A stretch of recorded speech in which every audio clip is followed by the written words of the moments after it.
नमस्कार दोस्तों, स्वागत है आपका आपके अपने चैनल एयरफोर्स एग्जाम पेपर में। तो दोस्तों, आज की क्लास में हम लोग बात करने वाले हैं एयरफोर्स बाई ग्रुप गैर तकनीकी थ्रेड के लिए रागा के प्रैक्टिस सेट के बारे में। ठीक है दोस्तों, तो ये प्रैक्टिस सेट जो है आपको 30 नंबर का मिलेगा। और यदि आपको इसके साथ साथ और भी प्रैक्टिस सेट हल करने हैं तो उसका लिंक आपको डिस्क्रिप्शन बॉक्स में दिया गया है, या आप लोग चैनल के प्ले लिस्ट में जाकर वहाँ से देख सकते हैं। और अगर आपको अंग्रेजी के प्रैक्टिस चाहिए तो उसका लिंक भी आपको डिस्क्रिप्शन बॉक्स में मिल जाएगा, वहाँ से जाकर आप लोग देख सकते हैं। तो चलिए स्टार्ट करते हैं। देखिए इसमें, और इस वीडियो को आप लोग लास्ट तक देखिएगा जिससे कि आपको कोई भी समस्या ना हो। देखिए इसमें लिखा हुआ है 3600 को 1:2:3 के अनुपात में बांटिए। आपको क्या करना है, सबसे पहले आपको काम कुछ नहीं करना है, बिल्कुल सिंपल सा काम करना है। क्या लिखा है 1:2:3। आपको पहले अनुपात को जोड़ देना है। टोटल कितना हो गया है, टोटल कितना हमारा है 2 या 3, 1 2 3 3 और 6। तो टोटल हमारा कितना आ गया, 6 आ गया है। तो टोटल 6 हो गया। पहले हम 1 की वैल्यू निकालेंगे, तो क्या करेंगे, लिखेंगे 1/6 और गुणे 3600। ठीक है, इससे 1 की वैल्यू निकलेगी 6×6 36। 1 की वैल्यू हमारी आ गई है 600। फिर हमें निकालनी है 2 की वैल्यू। तो हम क्या करेंगे, अब सिंपल सा, आपको 1 की वैल्यू पता लग गई 600, 2 से गुणा कर दीजिए, कितना आ जाएगी 1200 आ जाएगी, 6 दूनी 12। फिर हमें 3 की निकालनी वैल्यू है, तो 3 की कर दीजिए 6 में, तो 6 18। तो देखिए आपको दिख रहा है इसमें कि आपका पहले की वैल्यू आ गई है 600 रुपये, दूसरे की 1200 आ गई और तीसरे कितने आ गए 1800। आपको यही चेक करना है कि किस ऑप्शन में आपको इस प्रकार से दे रखा है। आपको देखिए, आपको दिख रहा होगा सभी को कि ऑप्शन नंबर ए वाले में दे रहा है। तो ए ऑप्शन इस क्वेश्चन का राइट आंसर होगा, ऑप्शन नंबर ए। ठीक है दोस्तों, तो आपको एक सवाल अच्छी तरह से समझ में आ गया होगा। अब बढ़ते हैं अगले क्वेश्चन की तरफ। अगला क्वेश्चन है 5 संख्याओं का औसत 27 है। यदि उनमें से एक संख्या निकाल दी जाए तो औसत 25 हो जाता है, निकली हुई संख्या क्या है। तो 5 संख्याओं का औसत कितना है 27। तो आपको क्या करना, लिखना है 5 का औसत है 27। आपको इसका निकालना है योग। ठीक है, योग का मतलब क्या, इसके गुणा कर लीजिए, गुणा करिएगा। 27 पंचे कितना होता है, 5 7 35 का 5 हाथ से लगे 3, 5 दूनी 10 3 13, 135 आ गया इसका। फिर हमसे कहा यदि उसमें से एक संख्या निकाल दी जाए, संख्याएं पहले थी 5, एक निकाल दी जाए, हमारी कितनी जाएंगी संख्या जाएंगी 4, तो औसत 25 आता है। तो औसत कितना होता है 25। तो हमें इसकी गुणा कर लें, निकालना 25 को कितना होता है 100। देखिए पहले 5 संख्याएं थी तो हमारा औसत था 135, टोटल योग हो गया था 4 संख्याएं, तो 100 हो गया है। हम क्या करेंगे, हम माइनस कर लेंगे, हमारा कितना बचा है 35। तो इसका मतलब जो निकाली गई संख्या है वो हमारी कितनी थी 35 निकाल दिया गया था। तो ऑप्शन नंबर डी में रखा है 35। तो डी ऑप्शन इस क्वेश्चन का करेक्ट आंसर हो जाएगा, option number D. Next question हमारे सामने है। देखिए लिखा है 3 घंटे क्रमशः 15 सेकेंड 20 सेकेंड और 24 सेकंड के अंदर बजते हैं, ठीक, घंटे, और 12 मिनट तक लगातार बजते रहते हैं। तो इस अवधि में वे एक साथ कितनी से बजेंगे। ठीक है, एक साथ कितने बजेंगे। आपको पहले तो सिंपल सा एक काम करना है, 15 20 और 24 का लासा निकालना है। ठीक है, 15 20 और 24 का लासा निकालेंगे, जो क्या होगा 53 15 और 20 के 20 रहेंगे और 3 8 24 ना हो गया। अब देखिए 4 से काट लीजिए, 5 के 5, 4 पंचे 20 और 4 दूनी 8। अब 5 से काटेंगे, फिर से देखिए 5 एकन 5, 1 कन 2, देखिए 3 चक्कू 12, 12 पंचे 60, 60 दूनी कितना हुआ 120। तो इसका मतलब 120 सेकेंड। इसमें कितने मिनट होंगे, 120 सेकेंड का मतलब क्या है, देखिए 1 मिनट में 60 सेकेंड होते हैं। तो इसका मतलब हो गया कि 2 मिनट के बाद, प्रत्येक 2 मिनट के बाद वो साथ साथ बजेंगे। हमें टाइम रखा है 12 मिनट में एक साथ लगातार बजते हैं, तो वो एक साथ कितने बजेंगे। तो हमें क्या करना है, सिंपल से यहाँ 12 में 2 से भाग कर देना है और हमारा निकल गया है 6 बार बजेंगे। ठीक है, क्योंकि 2 मिनट में एक बार बजते हैं तो 12 मिनट में 6 बार बजेंगे एक साथ। तो ऑप्शन नंबर सी इस क्वेश्चन का करेक्ट आंसर हो जाएगा। ठीक है दोस्तों, बने रहिए वीडियो में लास्ट तक और चलते हैं नेक्स्ट क्वेश्चन की तरफ। नेक्स्ट क्वेश्चन हमारा है, किसी वस्तु को 15% वृद्धि पर बेचा गया, यदि उसे 12% हानि पर बेचा जाता तो उसके विक्रय मूल्य में 54 रुपये की कमी आ जाती। वस्तु का क्रय मूल्य ज्ञात कीजिए। इसके लिए आपको क्या करना पड़ेगा, लिखा है किसी वस्तु को 15% वृद्धि पर बेचा जाता है। आप जानते हैं प्रत्येक वस्तु का क्रय मूल्य कितना होता है 100% होता है। ठीक है, तो यहाँ पर रखा है कि बस यदि किसी वस्तु को 15% वृद्धि पर बेचा गया, तो इसका मतलब कितने बेचा गया 115% पर बेचा गया। ठीक है, और यदि उसे 12% हानि पर बेचा जाता, 12% हानि का मतलब है क्रय मूल्य पर हानि चलेगी, मतलब घट जाएगा 12, तो हमारा कितना है 88%। पहले क्या रखा है कि 15% वृद्धि बेचा गया, इसका मतलब 115 बेचा जाता। फिर कह रहा है कि यदि उसे 12% हानि पर बेचा था, इसका मतलब 88% में बेचा था, तो उसके विक्रय मूल्य में 54 रुपये का कमी आते। इसका मतलब इसका अंतर कितना था, इसका अंतर आता हमारा 54 रुपये। ठीक है, 54 रुपये इसका अंतर आया था। आपको क्या करना है, आपको इनका अंतर निकालना है। ठीक, अंतर निकालिए, इसका कितना है, माइनस करेंगे। देखिए 15 उधर होंगे और ये इधर कितने होंगे 12, 15 12 कितना हमारा हुआ, 15 12 हुआ 27। तो इसका मतलब है 27% जो है वो बराबर है 54 के। 27% किसके बराबर है 54 के। 1% किसके बराबर है 1% बराबर है, देखिए 27 का 27 27 दूनी 54। तो 1% बराबर हमारा है 2 के। हमसे पूछा क्रयमूल्य, क्रयमूल्य हमारा कितना होता है 100%, तो 100% कितना हो जाएगा 2 गुना 100 मतलब 200 के बराबर हो जाएगा। ऑप्शन नंबर आपका देखिए बी करेक्ट हो जाएगा, बी ऑप्शन इसका करेक्ट है। और देखिए अगला क्वेश्चन से क्या कह रहा है, 80 मीटर लंबी रेलगाड़ी 120 मीटर लंबे प्लेटफार्म को 20 सेकेंड में पार करती है, रेलगाड़ी की चाल क्या है। आपको पता है कि रेलगाड़ी और प्लेटफार्म जब चाल होता है इस प्रकार से सवाल होता है तो हमें क्या करना पड़ता है, रेलगाड़ी और प्लेटफार्म जो है सबको जोड़ना पड़ता है, ठीक, तब इसकी दूरी निकलेगी। तो हम इसके देखिए पहले निकाल दें, दूरी कितनी होगी, दूरी हमारी जाएगी 80 + 120, टोटल कितना हुआ 200 हमारी दूरी आ गई। इसके बाद देखिए सेकंड कितना है, ये कितनी मीटर आ गई, ठीक है। सेकंड और टाइम रखा हमें, टाइम कितना है 20 सेकंड। हमें निकालना क्या है, चाल, चाल बराबर क्या होता है, चाल बराबर मतलब स्पीड बराबर क्या होता है, दूरी बटे समय, तो मतलब 200 मीटर और अपान 20 सेकेंड। इतना तो आप समझ गए होंगे। अब उसने कहा है कि चाल क्या होगी, फिर उत्तर देखा है किलोमीटर प्रति घंटा में, और हमारी ये वाली चाल जो है ये है हमारी मीटर प्रति सेकंड में, तो इसे हम बदलेंगे तो हम इसमें 18/5 से गुणा करेंगे क्योंकि हमें चाहिए है किलोमीटर प्रति घंटा में। तो देखिए हम क्या करेंगे, 20 से काटेंगे इसे तो 20 दिशा में जाएगा, और 5 से काटिए 5 दूनी 10 जाएगा, हमारा कितना गया 18 दूनी 36, तो हमारा आ गया 36 किलोमीटर प्रति घंटा। ऑप्शन नंबर सी इस क्वेश्चन का राइट आंसर हो जाएगा, 36 किलोमीटर प्रति घंटा। और देखिए इसके बाद नेक्स्ट क्वेश्चन हमारा क्या कह रहा है, अगला क्वेश्चन है हमारा कि एक विद्यार्थी 20% अंक प्राप्त करता है तथा 60 अंकों से फेल हो जाता है। इसका मतलब क्या हुआ, इसका मतलब हुआ कि अगर विद्यार्थी के 20% अंक आए हैं तो 60 अंकों से फेल हो जाता है, इसका मतलब माइनस के 60, ठीक है, फेल हो गया, इसका माइनस का कर लेंगे इसे। और फिर क्या, दूसरा विद्यार्थी 32% अंक प्राप्त करता है, 32%, और क्या करता है, और निर्धारित पास अंकों से 84 अंक अधिक प्राप्त करता है। इसका मतलब क्या है, 84 अंक उसने ज़्यादा प्राप्त कर लिया, मतलब प्लस का कर लिया, ठीक है। हम लोग यहाँ पे क्या सिंपल सा काम करेंगे, यहाँ पर इसका अंतर निकालेंगे कि 20% और 32% का अंतर कितना हुआ, हमारा यहाँ पे अंतर कितना हुआ, हमारा यहाँ पर अंतर हुआ 12%। अब इसकी वैल्यू निकाल, इसका अंतर निकालेंगे तो आपने देखिए संख्या रेखा पड़ी होगी एक, इसमें होता है बीच में 0, माइनस का 60 हमारा इधर होगा, और 84 जो है हमारा वो इधर होगा। तो यहाँ से लेकर यहाँ तक ये पूरा अंतर इसका यहाँ से लेकर यहाँ तक का हुआ। तो इसके लिए तो हमें क्या करना पड़ेगा, 60 और 84 को जोड़ लेना है, ठीक है दोस्तों। यहाँ पर आप लोगों को समझने वाली बात है कि यहाँ पे क्या करना पड़ेगा, कुछ लोग यहाँ घटा देंगे, घटा नहीं हमें, एक माइनस का एक प्लस का हमें इसे जोड़ना है टोटल। तो जोड़ के देखिए कितना होगा हमारा, ठीक है। तो देखिए जोड़ देंगे कितना होगा, देखिए 4 0 4 और 8 से 14, इतना हो गया हमारा। इसका मतलब 12% की वैल्यू हमारी है 144, 1% की वैल्यू हमारी निकल के आ गई 12।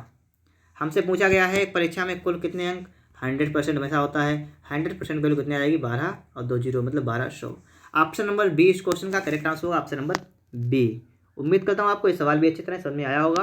अब देखिए नेक्स्ट क्वेश्चन से क्या कर रहा है, अगला सवाल हमारे सामने है, लिखा है 3.75 और -1, फिर से लिखा है 3.75 और माइनस का 1.75 और गुणा 1.75 बटा 3.75 प्लस 1.75 को हल करना है। इसका मतलब क्या, ये चीज़ दो बार लिखी हुई है, इसका मतलब है कि लिखा है 3.75 का होल स्क्वायर, और माइनस ये हो गया 1.75 का होल स्क्वायर, और अपान में क्या है कि 3.75 और प्लस 1.75। आपने अगर एक सूत्र पढ़ा हो, क्या सूत्र होता है, सूत्र होता है ए प्लस बी और इनटू क्या होता है ए माइनस बी, ये सूत्र होता है हमारा ए स्क्वायर माइनस बी स्क्वायर, आपने पढ़ा होगा अभी तक। तो देखिए इससे हल करेंगे, इससे हो जाएगा हमारा 3.75 और प्लस 1.75 और इंटू 3.75 और माइनस 1.75, ठीक है। और अपान में कितना करेंगे, अपान में लिखेंगे 3.75 और प्लस 1.75। हमें दिख रहा है ये वाला हमारा सेम है तो सेम कट जाएगा, तो हमारा सिर्फ कितना बचा है, हमारा बचा है 3.75 और माइनस 1.75। मतलब क्या है कि मतलब है ये कि 3.75 में से जब 1.75 जाएंगे तो देखिए हमारा सिर्फ 2 बचेगा। तो ऑप्शन नंबर देखिए ए में रखा है 2, तो ए वाला ऑप्शन जो होगा वो इस क्वेश्चन का करेक्ट आंसर हो जाएगा, ऑप्शन नंबर ए।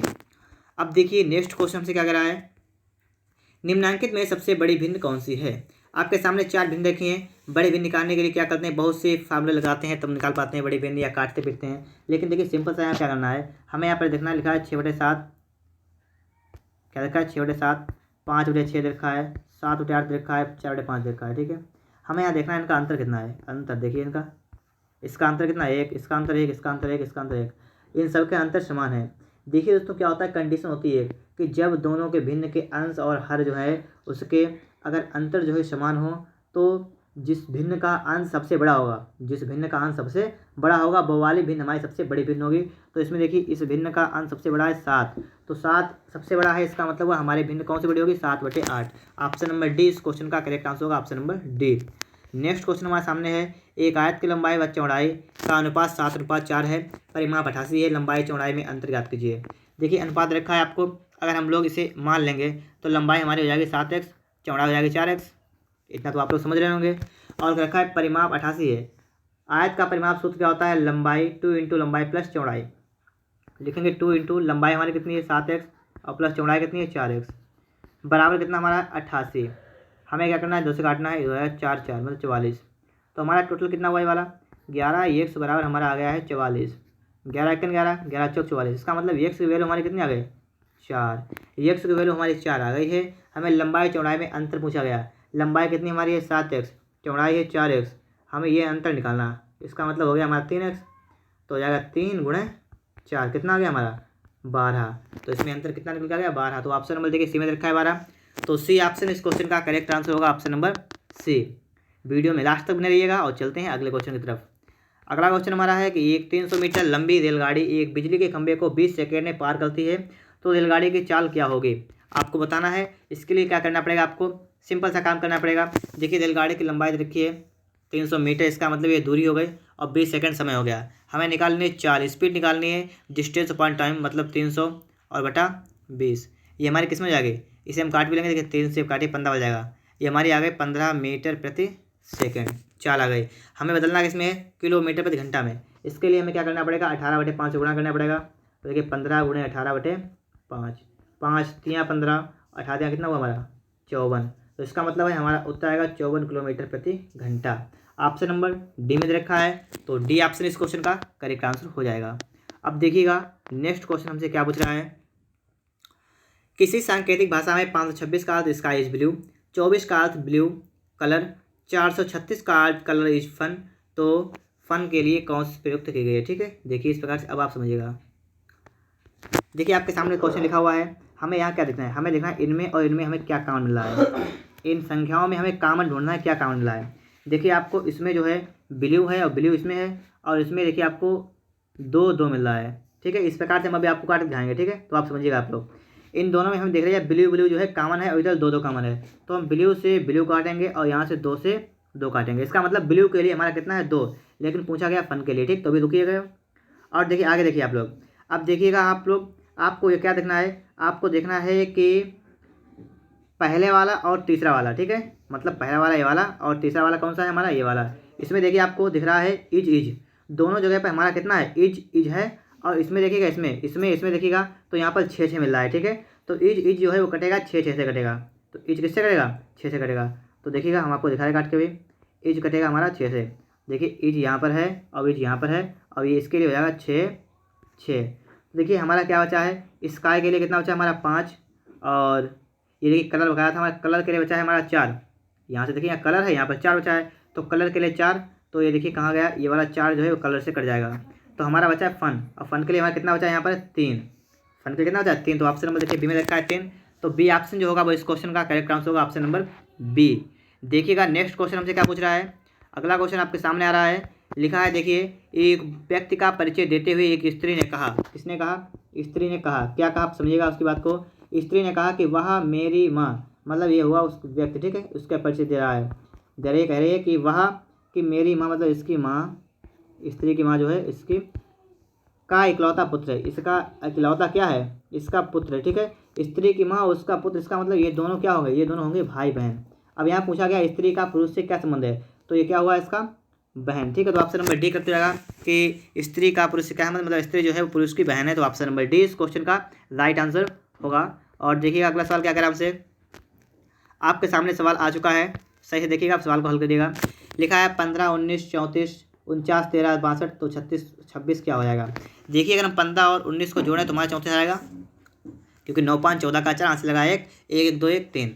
यहाँ पर वही लॉजिक लगाइएगा, क्या जोड़िएगा, 9 3 हमारा कितना हुआ 12 का 2 हाथ से लगा 1। अब देखिए 4 1 5 और 1 कितना हुआ 6, सही है बिल्कुल। तो यहाँ भी जोड़िएगा आप लोग इसे, 6 6 12 का 2 हाथ से लगा 1 3 2 5 1 6 62, इसका मतलब 62 ऑप्शन नंबर बी में रखा है। तो बी ऑप्शन इस क्वेश्चन का राइट आंसर हो जाएगा दोस्तों। तो देखिएगा नेक्स्ट क्वेश्चन हमसे क्या पूछ रहा है। नेक्स्ट क्वेश्चन आपके सामने आ रहा है, देखिए इसमें लिखा है गुणा का अर्थ है माइनस, भाग का अर्थ गुणा, माइनस का तात्पर्य प्लस, प्लस का तात्पर्य भाग से है, तो 8/2, 8/4 गुणा 2 -4 + 2 का अर्थ क्या होगा आपको ये बताना है। इसके लिए आपको क्या करना पड़ेगा, आपको यहाँ पर लिखना है कि 8 और भाग का अर्थ क्या होता है, भाग का अर्थ है गुणा, फिर आपको लिखना है 4, फिर गुणा, तो गुणा का अर्थ क्या है, गुणा का अर्थ है माइनस, फिर आपका 2 लिखा है, फिर माइनस, माइनस का तात्पर्य है प्लस, फिर है हमारा 4 और उसके बाद प्लस लिखा है, प्लस का तात्पर्य भाग है और फिर 2। आप इतना तो समझ ही गए होंगे। आपको पहले क्या करना है, भाग वाला हल करना है, तो हमें इतना हल करना है, बकाया ऐसे उतारना है, तो हम लिखेंगे 8 × 4 - 2 और प्लस का ये हमारा कितना आ गया, 2 से भाग करेंगे 4 को 2 आ जाएगा। अब देख गुणा करना है, तो 8 को कितना हुआ 32 -2 + 2, ये कट जाएगा, सिर्फ कितना आएगा हमारा 32। तो ऑप्शन नंबर देखिए सी में रखा है 32, तो सी ऑप्शन इस क्वेश्चन का करेक्ट आंसर हो जाएगा। और देखिएगा इसके बाद अगला सवाल हमसे क्या पूछ रहा है, ठीक है दोस्तों। देखिए अगले की बात कर रहे हैं हम लोग कि जतिन 30 मीटर उत्तर की ओर जाता है, फिर दाईं ओर मुड़ता है और 40 मीटर जाता है, फिर अपनी दाईं ओर मुड़कर 20 मीटर जाता है, पुनः वह अपनी दाईं ओर मुड़कर 40 मीटर जाता है। बताएं कि वह अपने प्रारंभिक स्थान से कितनी दूरी पर है। आपको क्या करना है, मान लीजिए जतिन यहाँ पर है, ठीक है, 30 मीटर उत्तर की ओर जाता है, इसका मतलब 30 मीटर उत्तर की ओर चला गया, ठीक है। अब बढ़िएगा आगे सवाल, फिर वह दाईं ओर मुड़ जाता है, दाईं ओर मुड़ जाता है, 40 मीटर जाता है। अब मुड़ा कितना चला, 40 मीटर चला गया, देखिए यहाँ पर आ गया, ठीक है, अब यहाँ पर आ गया। अब इसके बाद फिर वह अपनी दाईं ओर मुड़कर 20 मीटर जाता है, फिर से दाईं ओर मुड़ता है इतना, और कितना चला, अब चला 20 मीटर, यहाँ पर आ गया है। पुनः वह अपनी दाईं ओर मुड़कर 40 मीटर जाता है, फिर से मतलब इधर मुड़ा है और कितना चलेगा, 40 मीटर चल गया है। बताएं कि वह अभी अपने प्रारंभिक स्थान से कितनी दूरी पर है। ये वाली दूरी इतनी कितनी है 20, और ये पूरी कितनी दूरी है, पूरी है 30। तो हम क्या करेंगे, 30 से 20 को माइनस करेंगे, हमारा कितना आया 10 मीटर। तो ऑप्शन नंबर देखिएगा आप लोग, बी ऑप्शन दे रखा है, तो बी ऑप्शन इस क्वेश्चन का राइट आंसर हो जाएगा, बी 10 मीटर। और देखिए इसके बाद नेक्स्ट क्वेश्चन हमारे सामने आ गया है, प्रश्न आकृतियाँ उत्तर आकृतियाँ। आपको छांटना है कौन सा ऑप्शन इसका करेक्ट होगा। देखिए इसमें आप क्या करना है कि आपको देखना क्या है कि पहली आकृति जो थी वो तीसरे से मेल खा रही है, दूसरी चौथे से, तो इसका मतलब है तीसरी जो होगी वो पाँचवीं की तरफ जाएगी, यहाँ पर जाएगी, इस प्रकार से होगा। देखिए क्या हो जाएगा यहाँ पर, ठीक, वो भी आप समझ लीजिएगा। पहली आकृति यहाँ पर थी, दूसरी में वो ऐसी हो गई, ठीक, तीसरे वाले में फिर से घूमी, चौथी फिर से ऐसी हो गई, तो पाँचवें में फिर से ऐसे घूम जाएगी, तो इस प्रकार से हो जाएगी। और इस प्रकार से जब होगी तो ऑप्शन नंबर सी इस क्वेश्चन का करेक्ट आंसर हो जाएगा, ऑप्शन नंबर सी। और देखिए इसके बाद नेक्स्ट क्वेश्चन हमारा क्या कह रहा है, प्रश्न आकृतियाँ आपको देखिए, उत्तर आकृतियाँ आपको देखिए, बताना है कौन सा ऑप्शन इस क्वेश्चन का करेक्ट आंसर होगा। आपको क्या देखना है, पहले वाले में एक बिंदु एक लाइन, दूसरे वाले में एक बिंदु दो लाइनें। तो पहले एक लाइन थी, फिर 2 लाइनें, फिर 3 लाइनें, फिर 4 लाइनें, इसके मतलब अब की बार 5 लाइनें। आपको दिख रहा होगा सिर्फ 5 लाइनें, तो ऑप्शन नंबर ए में ही दे रखी हैं, तो ऑप्शन नंबर ए जो होगा वो इस क्वेश्चन का करेक्ट आंसर हो जाएगा। आपको इसके अंदर के बिंदु जो रखे उन्हें गिनने की जरूरत ही नहीं है, सिर्फ लाइनें देख कर आप लोग हिसाब लगा सकते हैं कि इसका ऑप्शन नंबर ए करेक्ट हो जाएगा। और देखिए इसके बाद अगला क्वेश्चन हमारे सामने आ गया है, इसमें आपको बताना है, देखिए उन्होंने इसमें क्या किया है, इसकी तुलना करें इससे, तो इन्होंने कुछ नहीं, वो आधा वृत्त तो वह इन्होंने दिया, लेकिन आधा वाला था वो उल्टा करके फिर से उसके ऊपर रख दिया है, ठीक है, इस प्रकार से रख दिया है। आपको क्या करना, नीचे वाला आधा जो है वही रहना है, मतलब इस प्रकार से, इतना तो वही रहेगा, लेकिन ऊपर वाला जो है वो हमारा चेंज होगा, वो हमारा इस साइड में चलाएगा, इस प्रकार से ऐसे हो जाएगा। ऑप्शन नंबर बी जो होगा वो इस क्वेश्चन का करेक्ट आंसर हो जाएगा, ऑप्शन नंबर बी।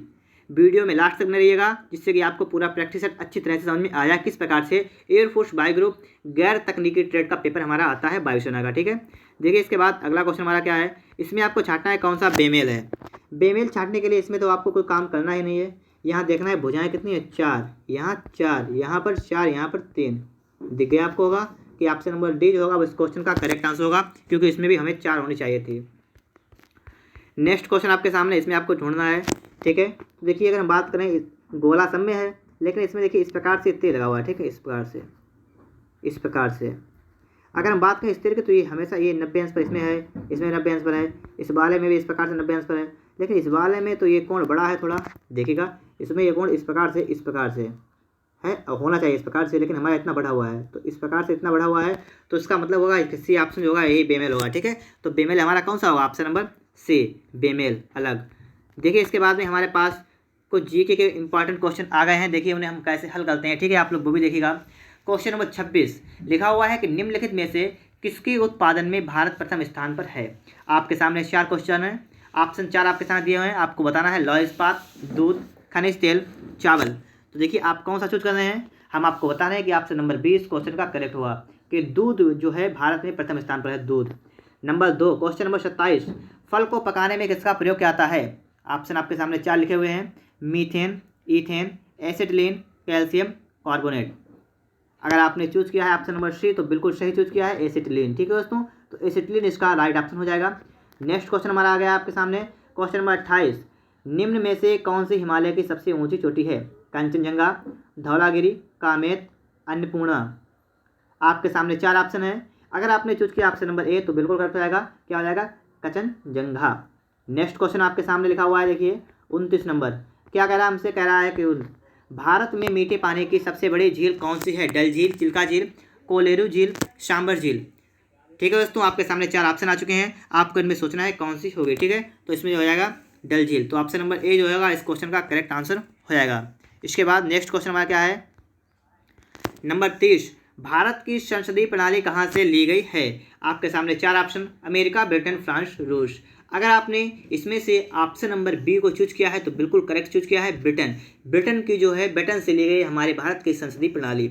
इसके बाद देखिए अगला क्वेश्चन हमसे 31 नंबर क्या कह रहा है? थॉमस कप का संबंध किस खेल से है? बैडमिंटन से, गोल्फ से, फुटबॉल से, क्रिकेट से।